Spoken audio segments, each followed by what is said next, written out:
soplo cardíaco durante la exploración física. Ambos están sintomáticos. La de la izquierda es de una niña de 9 meses y la de la derecha es de un varón de 6 meses.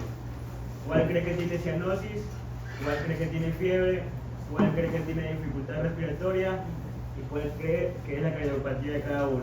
Muy bien, entonces recuerden estos datos. Acá, niña de 9 meses, varón de 6 meses, ¿no? ¿Cuál será que tiene cianosis? ¿Cuál será que tiene fiebre? ¿Cuál será que tiene dificultad respiratoria? ¿Sí? Muy bien.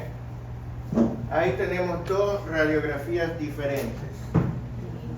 Doctora, descríbame las diferencias que ven entre las radiografías. Ya, en la de la izquierda es... La izquierda es... Perdón, en la de la derecha, O sea, la que es la niña, o sea, me refiero a la radiografía de derecha. A ver, digamos izquierda y derecha, ¿ya? Ya, por ejemplo, lo que observo de diferente con la de acá es el borde del corazón, que Ya. se observa acá como que está, como que hay una cardiomegalia, lo observo más grande. Entonces le da la impresión de que hay un agrandamiento de la silueta cardíaca en esta, ya, Ajá, ¿qué más? También observo como una,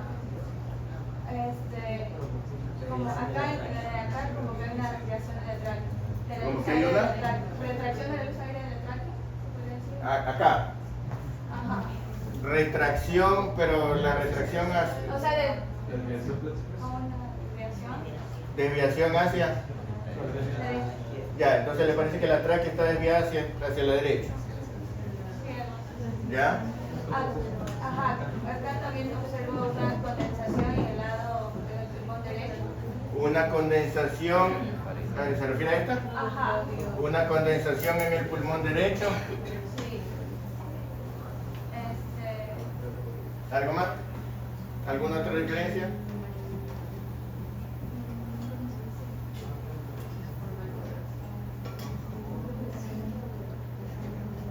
Doctor, ¿observa alguna otra diferencia o está de acuerdo? ¿O en algo no está de acuerdo? ¿Alguna cosa? estoy de acuerdo. Sí, está de acuerdo en todo, ya. Muy bien. A ver, doctor. Entonces, Es como que más que está más con aire, más hiperventilación, hiperventilación. ¿le parece que están más aireados estos pulmones que los de acá? Sí, Ya. parece. Ok, entonces, esto parece que están menos aireados. Pase un ratito, señáleme los elementos de la silueta mediastínica.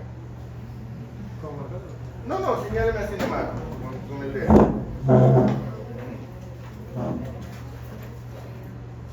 Ya, esta debe ser como la cava superior.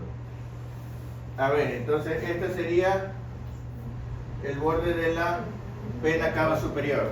Ya, ahí vendría la vena cava superior. Sí. ¿Ok? Este sería como el ventrículo derecho.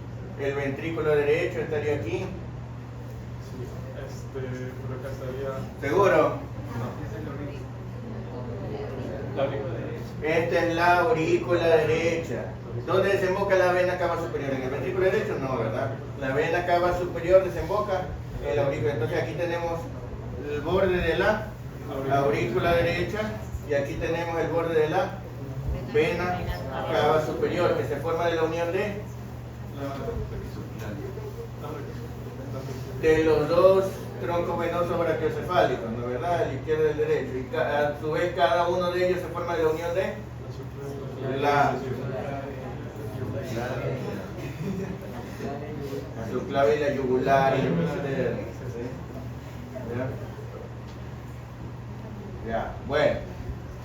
¿Y dónde estaría entonces la cava inferior? Por aquí. O sea, Por aquí estaría la cava superior, inferior. no. Llega como por acá. O sea, tiene que llegar de abajo. Acá desembocaría la cava inferior. Aquí está la cava inferior. Desemboca aquí, en la aurícula. ¿Verdad? Aquí está la aurícula, aquí le llega la cava inferior, acá le llega la cava superior. Y por acá le llega el seno coronal. ¿No? Muy bien. Este sería el borde Derecho. derecho. El borde izquierdo, ¿cómo está formado?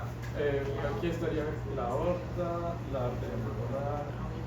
Ya, pero dime más o menos por dónde estaría. O sea, por aquí tiene que ir A ver, pero si me estás hablando de la silueta, no tapes. Si me estás hablando de la silueta, entonces tú no me puedes decir está por acá. Dime por dónde. A ver, aquí está la silueta, ¿verdad? Esta es la silueta. Entonces, ¿por dónde? por aquí tiene que ser la vuelta así. Entonces aquí sería. Sí. Ya, entonces este sería La la aorta. Sí. Y este sería La arteria pulmonar. la pulmonar. Y este sería el ventrículo izquierdo. Entonces, la silueta de la aorta, la silueta pulmonar, la silueta del ventrículo izquierdo. ¿No es verdad? ¿Sí? Ok, vamos acá. Señálame los mismos elementos. Vena cava superior. O sea, parecería que estuviera por acá. Aquí Pero no está se ve. el borde de la vena cava superior. O sea, la vena cava superior viene aquí. ¿Ya? Esto ya es pulmón. Aquí ya se ve aire, ¿no es verdad? Esto es la vena cava superior. Acá viene la aurícula derecha, muy bien. Acá estará el ventrículo izquierdo. Acá estará la pulmonar y acá está la aorta. ¿Sí? Como se dará cuenta, están muy diferentes. ¿Ya? Si usted ve la silueta pulmonar aquí, está muy dilatada. Si usted ve la silueta pulmonar acá, está excavada. ¿Sí? Ninguna de las dos es normal. Esta está muy grande y esta está muy pequeña. ¿Verdad? Ajá, exacto, parece el signo de la bota, ¿no? ¿Ya? Del zapato sueco, ¿no? Ya. Entonces, miren ustedes, aquí tenemos una gran diferencia en la silueta pulmonar. También tenemos una gran diferencia en los campos pulmonares. ¿Qué decíamos aquí? Que están muy radiolúcidos, ¿no verdad? ¿Eso podría significar que está en una crisis asmática? Tómese. En una crisis asmática usted lo puede ver muy radiolúcido. ¿Pero por qué? Porque están hiperinsuflados, o sea, con los diafragmas bajos, ¿no verdad? Ya. Aquí los diafragmas no están significativamente diferentes de un lado al otro. Hay apenas una diferencia, pero casi nada, ¿no verdad? No es que esta está en inspiración y esta está en expiración, que eso podría hacer que dé más aire de un lado que el otro, no. Lo que pasa es que aquí vemos mucho menos, ¿qué? Trama vascular o bronquial. Vascular, porque la trama blanca es la trama vascular. Los bronquios, como la tráquea, se ven oscuros, ¿no verdad? ¿Sí? Para ver trama bronquial tendríamos que tener una condensación y ver el broncograma aéreo. Lo que vemos aquí es trama vascular, lo cual quiere decir que la vascularización aquí es mucho menos que acá. Eso es lo que está de diferente. En ninguna de las dos está normal. Aquí tenemos lo que llamamos un hipoflujo pulmonar y aquí hiperflujo pulmonar. Esta es una cardiopatía de hiperflujo, esta es una cardiopatía de hipoflujo pulmonar. ¿Sí? ¿Qué significa eso? Eso significa que acá tenemos vasos sanguíneos dilatados en el pulmón. Fíjese usted, está dilatada la sombra pulmonar, lo cual quiere decir que no solamente está dilatada la arteria pulmonar, sino todas las ramas de la arteria pulmonar, la rama izquierda, la rama derecha y todas sus colaterales, lo cual quiere decir que al pulmón le está llegando una cantidad excesiva de sangre. ¿Sí? ¿Ya? Eso es lo que llamamos hiperflujo pulmonar. Esto no es un infiltrado, esto es la rama derecha de la arteria pulmonar, que está mucho más gruesa de lo normal, dando su rama superior, la rama para los 3 lóbulos. Y esta sería la parte de la rama izquierda. ¿Sí? Entonces, esta es una radiografía en la que vemos hiperflujo pulmonar. Nos puede parecer que hay infiltrado, pero eso es un hiperflujo pulmonar. Esta es una radiografía en la que los vasos sanguíneos están menos de lo normal. Esto es una radiografía en la que hay hipoflujo pulmonar. Y la sombra de la arteria pulmonar está excavada. ¿Sí? Estamos claros hasta ahí, ¿no? Muy bien. Ahora, cuando ustedes estudiaron las cardiopatías congénitas, seguramente estudiaron que las cardiopatías congénitas se clasifican en cianosantes y no cianosantes. ¿Ya? ¿Sí? Y uno cree que es así de simple, pero no es así de simple. ¿Ya? Porque resulta que hay cardiopatías que nunca dan cianosis. Hay cardiopatías que dan cianosis desde el nacimiento. Hay cardiopatías que dan cianosis recién en la etapa de la lactancia. Hay cardiopatías que no dan cianosis en toda la infancia y recién en la adolescencia empiezan a dar cianosis. ¿Ya? Entonces, así como decir cianosantes y no cianosantes no siempre es tan exacto para hacer el diagnóstico, porque a lo mejor usted lo encuentra el paciente en una etapa intermedia, ¿no? ¿Verdad? ¿Ya? Muy bien. Pero efectivamente hay cardiopatías que dan cianosis. Pero, ¿qué es la cianosis? Es la coloración azulada de la piel y la mucosa como consecuencia de la elevación de la carboxihemoglobina. Hasta ahí todos estamos de acuerdo.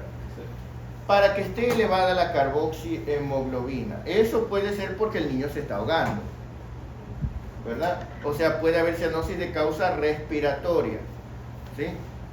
¿Ya? Si yo lo estoy ahorcando, se me pone morada, ¿verdad? ¿Sí?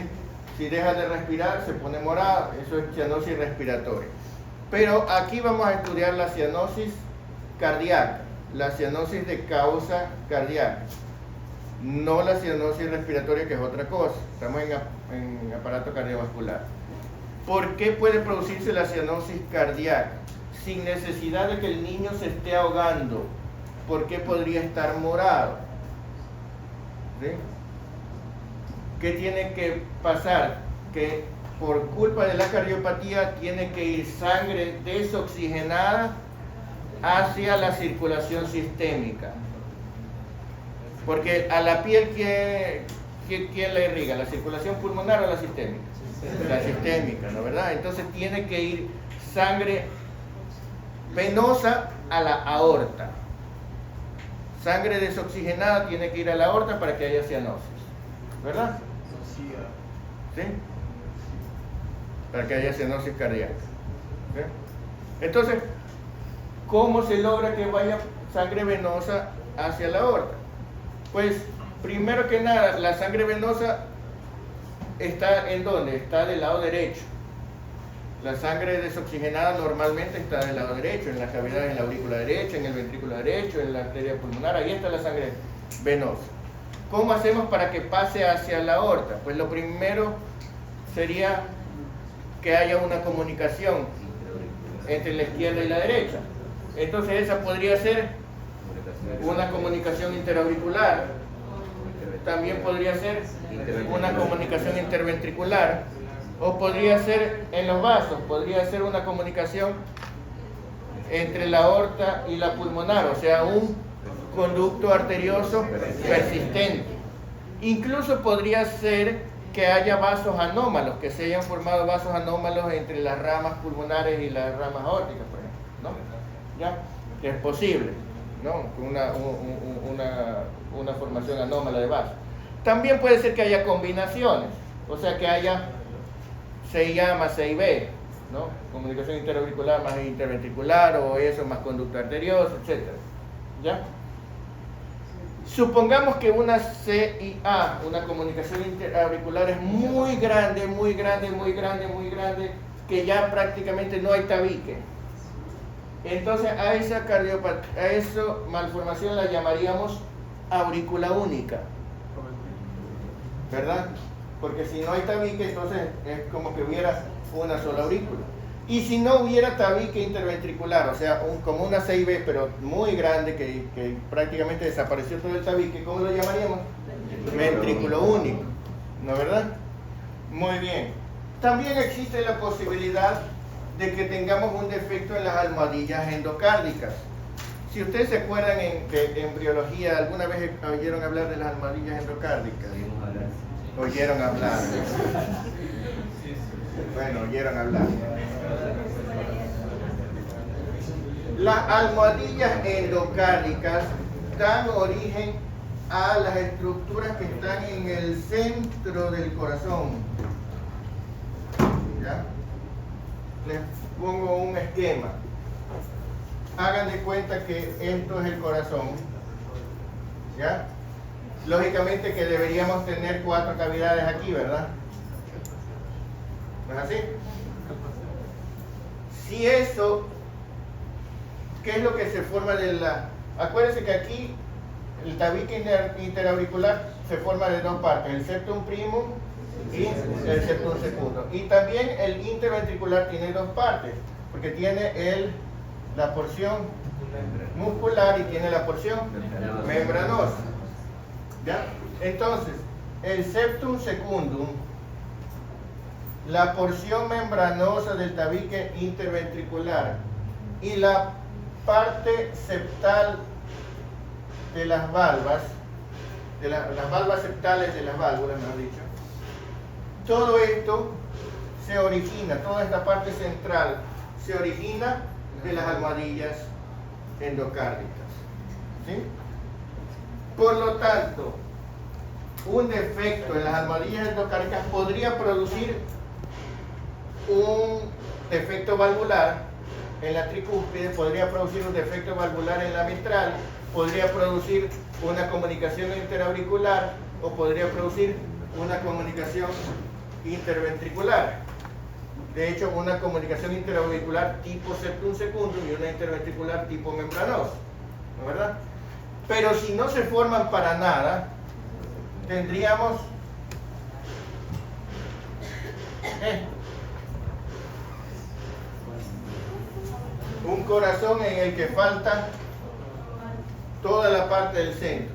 Entonces, esto también sería una comunicación entre la izquierda y la derecha, pero sería una comunicación más amplia, ¿no, verdad? Sería como una combinación entre CIA, CIB y defectos de las válvulas, ¿no? La sangre, ¿cómo iría aquí? La sangre iría hacia el centro y de ahí hacia los ventrículos, ¿no, verdad? ¿Sí? Así iría la sangre, ¿no? ¿Verdad? Como que pasando por un solo sitio toda. Por ese motivo, a esta malformación se la conoce como canal aurículo-ventricular común. ¿Sí? Canal AB común, canal aurículo-ventricular común. O sea, pasamos de las aurículas a los ventrículos por un canal común. ¿Sí? ¿Ya? Y es la malformación más típica de los niños con síndrome de Down. Los niños con síndrome de Down, generalmente, los niños del síndrome de Down, más o menos el 50% tiene cardiopatías y el 50% no tiene cardiopatía. De los que tienen cardiopatía, las cardiopatías más frecuentes son por defecto de las almohadillas endocárdicas, lo cual quiere decir que la malformación típica es el canal AB común, pero podría ser que tengan una CIA o una CIB o un defecto de válvulas. ¿Sí? ¿Estamos claros? Doctor, ¿y eso, o sea, es compatible ¿Cómo? con, es compatible con la vida? Claro.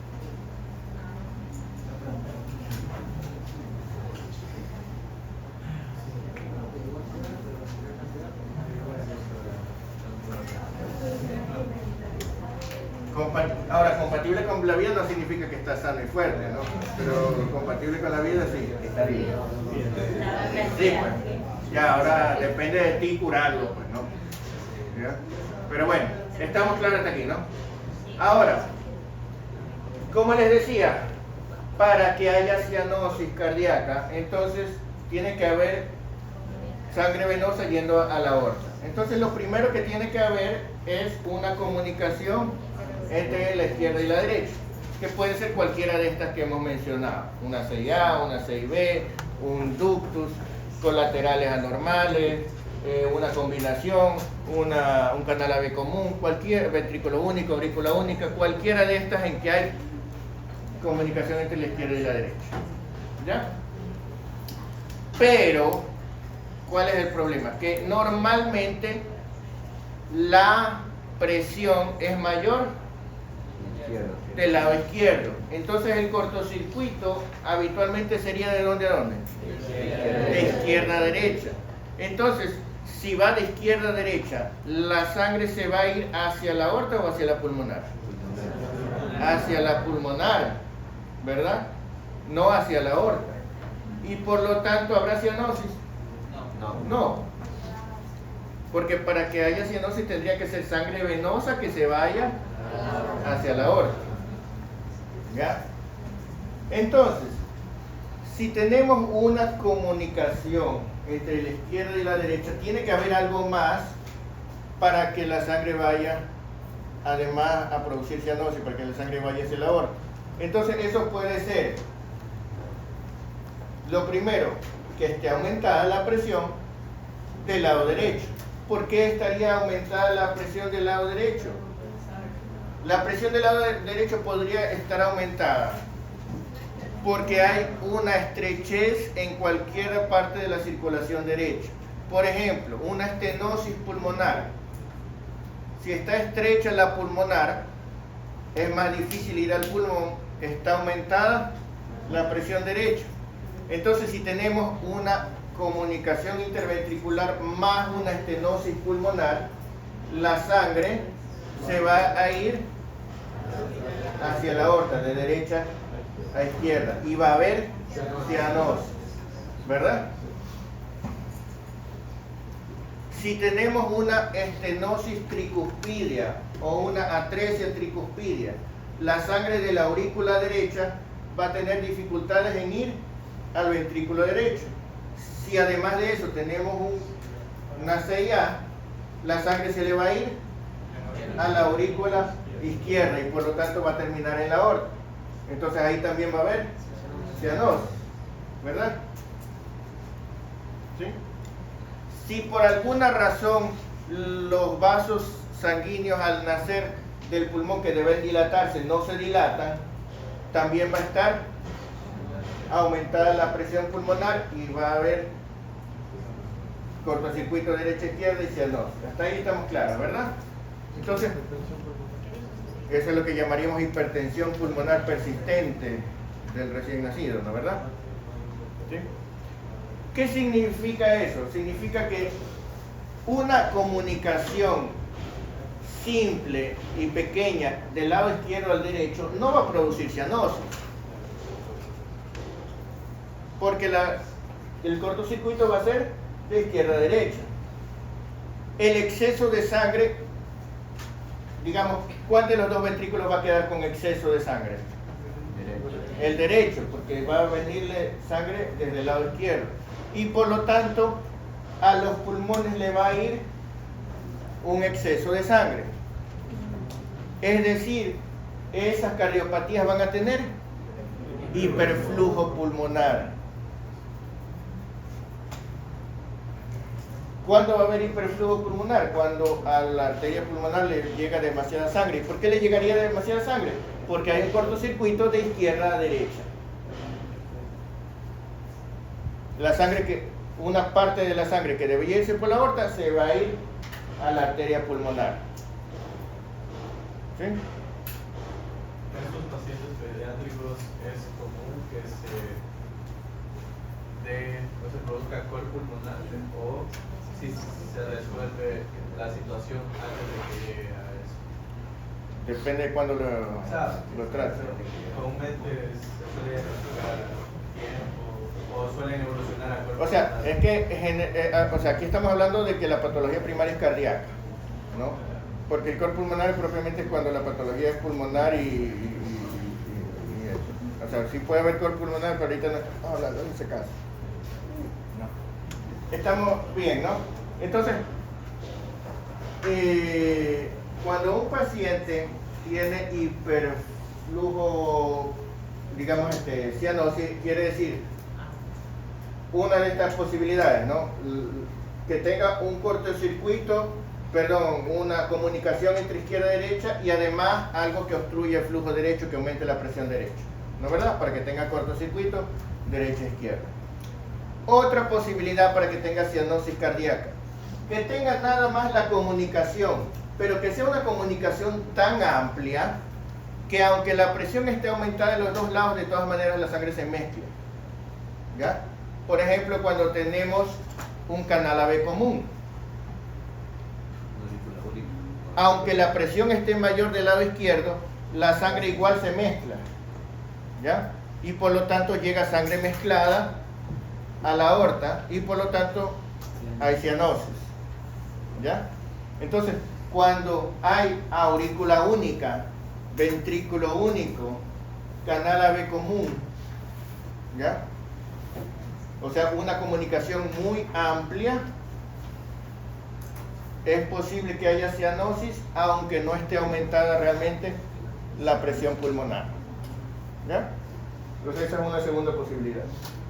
Y una tercera posibilidad, aunque no haya comunicación, si es que los vasos están al revés,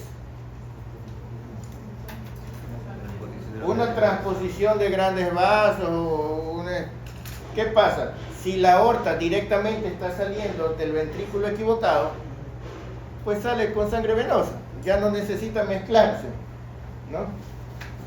¿Ya? Entonces cuando los vasos están transpuestos, también hay cianosis.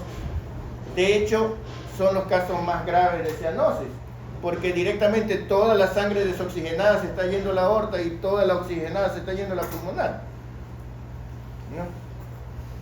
Más vale ahí le convertí que se mezcle. ¿Sí? ¿Estamos claros? ¿Ya? Entonces hay tres mecanismos fisiopatológicos por los que podría haber cianosis de causa cardíaca. La una, que tengamos una comunicación muy amplia. La otra, que tengamos entre izquierda y derecha. La otra, que tengamos una comunicación izquierda-derecha más aumento de la presión derecha. Y la otra, que tengamos vasos transpuestos. ¿Estamos claros? ¿Sí? La primera es cortocircuito de derecha-izquierda, pero por la obstrucción. Cortocircuito de derecha-izquierda, que puede ser porque tenemos una comunicación más aumento de la presión derecha, o porque tenemos una comunicación muy amplia. Y la otra es los vasos transpuestos. ¿Estamos claros? ¿Sí? ¿Ya? ¿Alguna pregunta hasta aquí?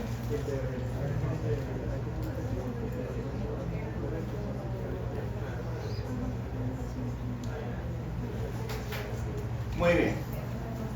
Vamos a comenzar por entender la fisiopatología de la cardiopatía congénita más frecuente de todas, que es ¿cuál? La comunicación interventricular, la CIB. La CIB es la cardiopatía más frecuente que hay, la cardiopatía congénita más frecuente que hay, ¿no? La comunicación interventricular, pensemos. Si un paciente tiene comunicación interventricular, la sangre circula muy bien hasta que llega a los ventrículos. Cuando llega a los ventrículos, ¿en cuál hay más presión? En el izquierdo. Por lo tanto, ¿va a haber cortocircuito? de izquierda a derecha, o sea, del ventrículo izquierdo al ventrículo derecho.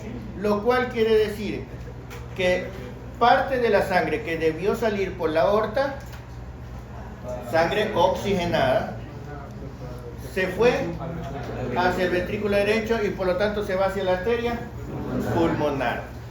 ¿Qué pasa entonces? Va a tener un exceso de sangre, el pulmón. Va a ir un exceso de sangre al pulmón. Va a haber, por lo tanto, hiperflujo pulmonar. ¿Qué pasa cuando hay hiperflujo pulmonar? Si nosotros sabemos cómo son las leyes de Starling, ¿qué pasa si hay un exceso de sangre en un vaso sanguíneo? Va a aumentar la presión hidrostática y por lo tanto puede haber transudación hacia el espacio intersticial, ¿no verdad? Edema intersticial. En el caso del pulmón puede llegar incluso a haber edema alveolar, ¿no verdad? Y por lo tanto, ¿qué va a tener el paciente? Dificultad respiratoria, como cuando hay un edema agudo de pulmón, igualito, ¿no verdad? El paciente va a presentar entonces dificultad respiratoria. Eso es lo primero que tenemos en una comunicación interventricular. Y si los alvéolos están húmedos, ¿qué vamos a ocultar? Crepitantes, porque los alvéolos húmedos tienden a colapsarse y al inspirar se despegan y eso suena como crepitantes, ¿no verdad? ¿Sí? Entonces, tenemos un paciente con hiperflujo pulmonar. Por lo tanto, la radiografía se va a parecer ¿a cuál? A esta, ¿verdad? Que va a tener dificultad respiratoria, que al auscultarlo vamos a oír crepitantes. ¿Sí? Muy bien. Este paciente va a tener soplo. ¿De qué depende que tenga soplo? Cuando nosotros tenemos un soplo cardíaco, el soplo cardíaco se produce... ¿Por qué se produce un soplo de aire? Turbulencia. ¿Cómo hace usted para soplar? Tiene que hacer pasar una gran cantidad de aire por un lugar estrecho, ¿verdad? ¿No? Eso es un soplo. El soplo cardíaco se oye igualito que el soplo de aire. Así.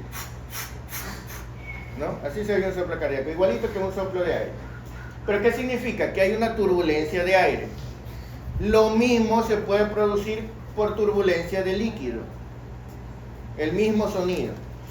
¿Ya?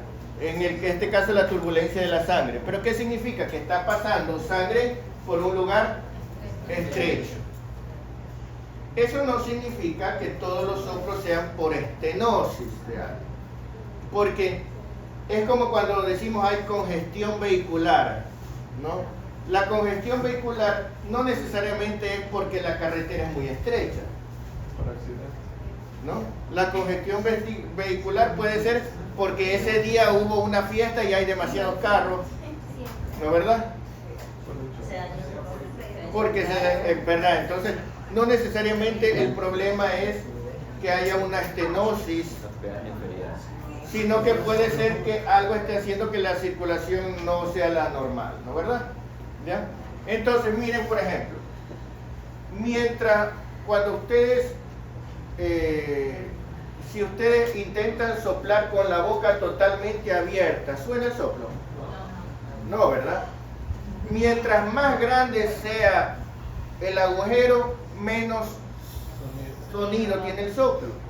Lo cual quiere decir que la intensidad del soplo no es un buen indicador de la gravedad de la cardiopatía. ¿Sí?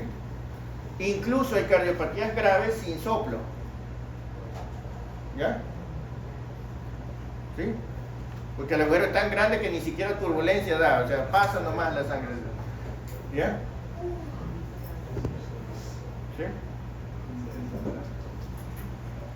En el caso de la comunicación interventricular, si es una comunicación pequeña, entonces va a pasar sangre por aquí, por el lugar estrecho y va a soplar. Y entonces vamos a escuchar un soplo ¿en dónde? en el foco mesocárdico y irradiado hacia el foco tricuspideo, ¿no es verdad? Pero, porque va a pasar así, ya saben. Pero si la comunicación es enorme, a lo mejor este soplo se lo oye poco o nada. Pero ¿qué pasa? Que va a haber un montón de sangre yéndose hacia la arteria pulmonar. Si la arteria pulmonar está de calibre normal y le llega un montón de sangre, es como que quedara estrecha. ¿Sí? Y entonces usted va a oír un soplo como si hubiera estenosis pulmonar.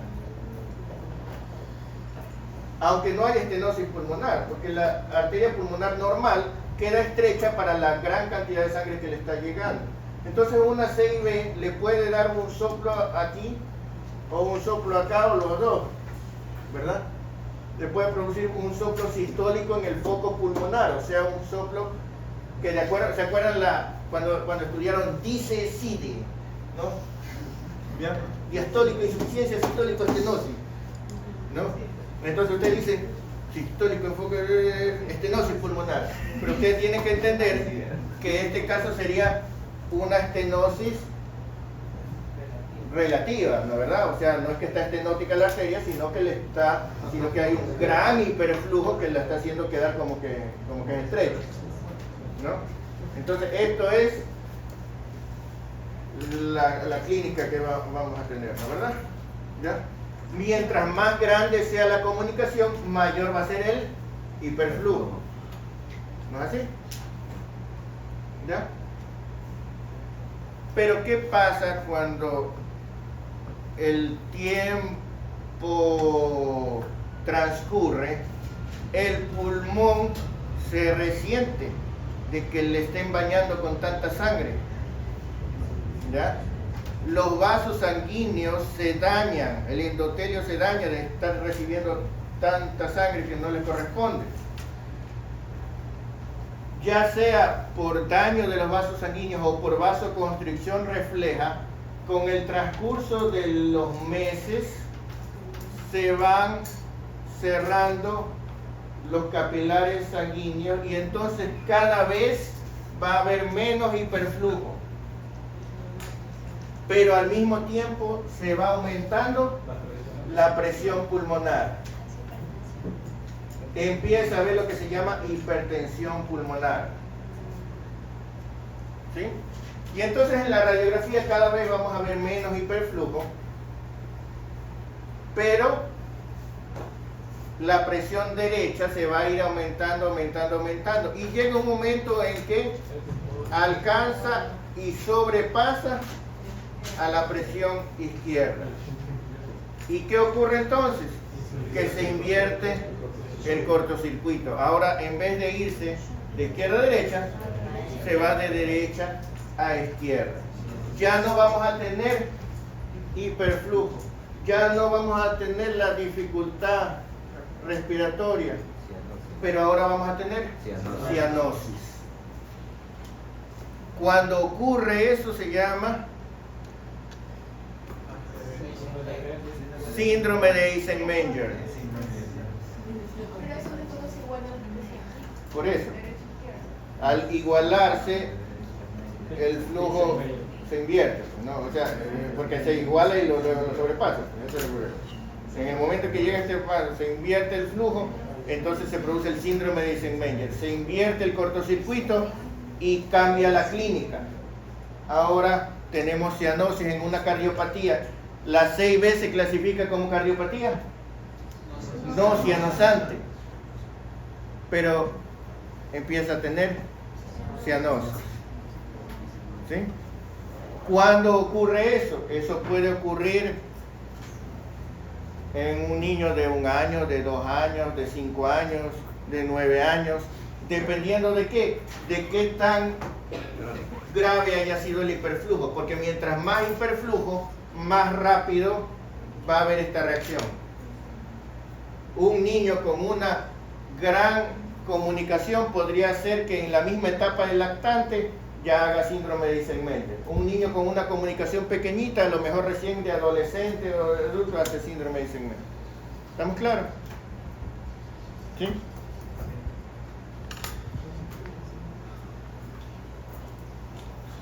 en todo el tiempo que estuvo con hiperflujo, no solamente presentan dificultad respiratoria, sino que el exceso de líquido en el pulmón, líquido es agua, el agua es vida.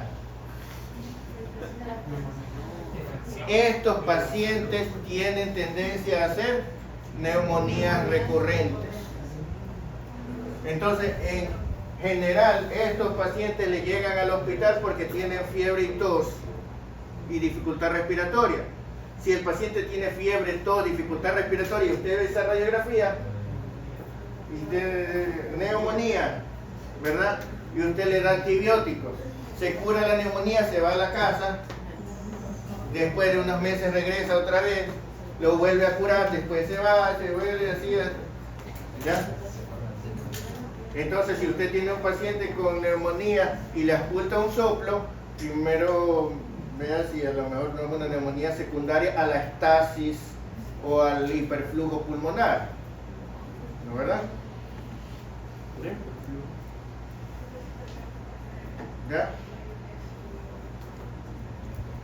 Este síndrome de Eisenmenger obviamente no se va a producir solo en la comunicación interventricular, sino en cualquier cardiopatía que dé hiperflujo.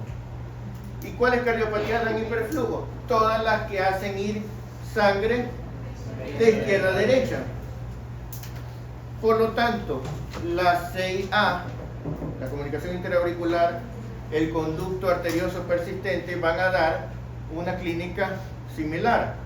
La única diferencia es que como las presiones en el ventrículo son mayores que en la aurícula, pues probablemente las comunicaciones interauriculares den menos cortocircuito, menos hiperflujo y se demore más en producir síndrome de Eisenmenger. La mayoría de los pacientes con comunicación interauricular no harán cianosis y si la hacen la harán cuando sean adolescentes, ¿ya? Porque tienen menos, ya solamente los pacientes que tienen una gran CIA o una aurícula única, entonces eso puede ser que hagan cianosis, ¿no? ¿Sí? Lo mismo el paciente que tenga conducto arterioso va a comenzar haciendo hiperflujo y eventualmente hará síndrome de Eisenmenger y cianosis, ¿no? ¿Estamos claros? Sí. ¿Ya? Muy bien. Doctor, ¿y si el hiperflujo es retrógrado, o sea, secundario por una estenosis mitral, eso ya no sería... Eso ya no se llama hiperflujo, eso se llama estasis venosa, porque allí ya no es de la arteria pulmonar que le está llegando mucha sangre al pulmón, sino que de las venas pulmonares se está quedando estancada la sangre. ¿Ya? No llega al corazón. O sea, una cosa es que vaya mucha sangre y otra cosa es que la sangre que va no regrese. ¿Sí? Esto, hiperflujo es por las arterias, la estasis es en las venas. ¿Sí? ¿Ya? Pero efectivamente produce lo mismo, produce dificultad respiratoria, produce edema pulmonar, produce crepitantes, etcétera, ¿no? ¿Sí?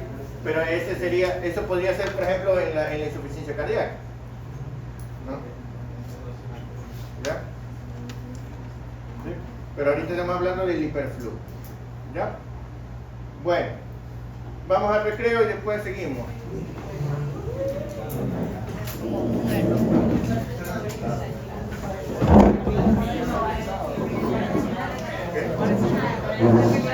Pelea de pared.